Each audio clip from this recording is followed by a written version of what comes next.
इधर प्रधानमंत्री मोदी ने एक लेख भी लिखा। आपको पता है कन्याकुमारी में वो ध्यानमग्न हुए थे और उसके बाद 1 तारीख को बाकायदा उन्होंने एक लेख लिखा जिसमें आने वाले दिनों के लिए जो उनका दर्शन है, जो विजन है, उसका जिक्र करते हुए नजर आए। कन्याकुमारी में साधना पर प्रधानमंत्री मोदी का यह लेख, अखबार में प्रधानमंत्री मोदी का यह लेख छपा है। साधना से विचारों को नई ऊंचाई मिली, इसका उल्लेख उन्होंने इसमें किया है। कन्याकुमारी में जब वो साधना में ध्यान में मग्न थे, उसके बाद उन्होंने ये आलेख लिखा जिसमें उन्होंने अपने विचारों को कलमबद्ध किया।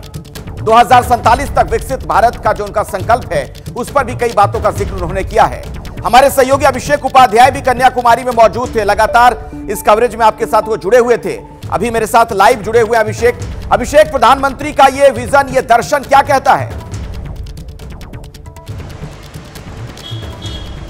अखिलेश, ये प्रधानमंत्री ने जब कन्याकुमारी से लौट रहे थे दिल्ली, उस समय प्लेन में लिखा है। और सबसे अहम बात है जो आप जिक्र कर रहे थे, यानी कि आगे के भारत की तस्वीर है, 2047 की तस्वीर है। और इसका एक सिरा जुड़ता है जब यहाँ साल 1892 में स्वामी विवेकानंद ने तपस्या की थी, तो उसमें उन्होंने बात की थी आने वाले अगले 50 सालों की बात की थी। तो ये जो जगह है, प्रधानमंत्री का जो पूरा लिखने का मर्म है वो ये है कि ये भविष्य का इशारा करती है कि हमको कैसा भारत बनाना है। एक भारत जो स्वामी विवेकानंद ने आने वाले 50 सालों में कल्पना की थी, जिसके बाद भारत आजाद हुआ। और अब जो भारत की कल्पना है वो है विकसित भारत की कल्पना, और उसके लिए 2047 यानी कि अगले 25 साल पीएम ने कहा, ये बहुत ही महत्वपूर्ण है। ये उसी सपने को लेकर हम आगे बढ़ रहे हैं, पहली बात। दूसरी बात ये है कि उन्होंने एक भारत की सांस्कृतिक परंपरा है उसका इसमें जिक्र किया है। इसमें माता पार्वती की तपस्या का जिक्र किया है, स्वामी विवेकानंद का जिक्र किया है, और एकनाथ रानाडे जिन्होंने इसके निर्माण में अहम भूमिका निभाई, विवेकानंद रॉक मेमोरियल के, उनके साथ जो अपने खुद के दिन बिताए हैं पीएम ने, उसकी भी याद की है। तो एक सांस्कृतिक परंपरा, एक राष्ट्रवाद, और साथ में भारत का अगले 25 सालों में भविष्य, इन सब बातों को समेटते हुए ये लेख लिखा गया है। अखिलेश बिल्कुल, और मेरे साथ इस वक्त बीजेपी से जुड़ी खबरें सबसे पहले आप तक पहुंचाने वाले, सटीक खबरें पहुंचाने वाले नीरज पांडे भी जुड़ गए, मेरे एक और सहयोगी। नीरज, अहम बात यह भी है, प्रधानमंत्री के इस लेख में जिन बातों का जिक्र है, जो उल्लेख है, उसमें यह भी कहा गया है 25 सालों में कैसे विकसित भारत हमें बनाना है, उसका रोडमैप भी रखा गया है।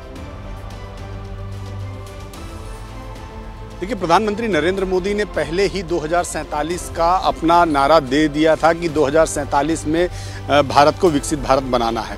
उन्होंने जैसे लेख में खुद लिखा कि यहाँ आने के बाद विचारों को एक नई ऊंचाई मिली है, तो उसी ऊंचाई का एक संदेश है कि वो लौटते ही दिल्ली उन्होंने कल 7 बड़ी बैठकें की। उन बैठकों में न सिर्फ 100 डेज के प्लान पर चर्चा की, बल्कि रिमेल जो साइक्लोन था उसकी समीक्षा की, बहुत सारे मुद्दों पर, हीट वेव के बारे में समीक्षा की। तो ये दर्शाता है कि जब आपकी वैचारिक जो ऊंचाई है वो आगे बढ़ती है, आध्यात्मिकता के संगम के साथ आप आगे बढ़ते हैं, तो निश्चित रूप में देश की भलाई के लिए नए नए विचार आते हैं, नई नई योजनाएं आती हैं। सरकार के सामने एक सबसे बड़ी बात यह होती है कि सरकार जब बनती है तो सरकार केवल भारतीय जनता पार्टी के कार्यकर्ताओं की नहीं, भारतीय जनता पार्टी के सपोर्टरों की नहीं, बल्कि 140 करोड़ भारतीयों की वो सरकार होती है। और यही विचार भारत के प्रधानमंत्री ने इस अपने लेख के जरिए दर्शाया है कि मैं लोकतंत्र का प्रहरी हूं, यानी लोकतंत्र ने अगर मुझे चुना है या लोकतंत्र ने मुझे चुनकर तीसरी बार प्रधानमंत्री बनाते हैं, तो मुझे मेरे जो विचार में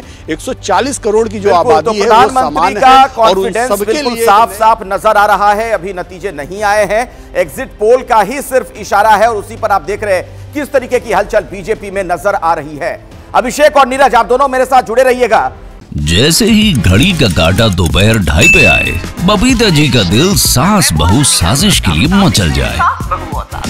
और ये है इनकी बहू, पूरे दिन ऑफिस की टेंशन हो जाए गॉन जब ये करें अपना फेवरेट शो फ्री टाइम पे ऑन।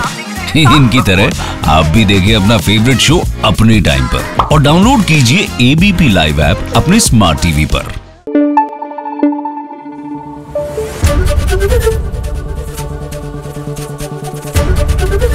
एबीपी न्यूज आपको रखे आगे।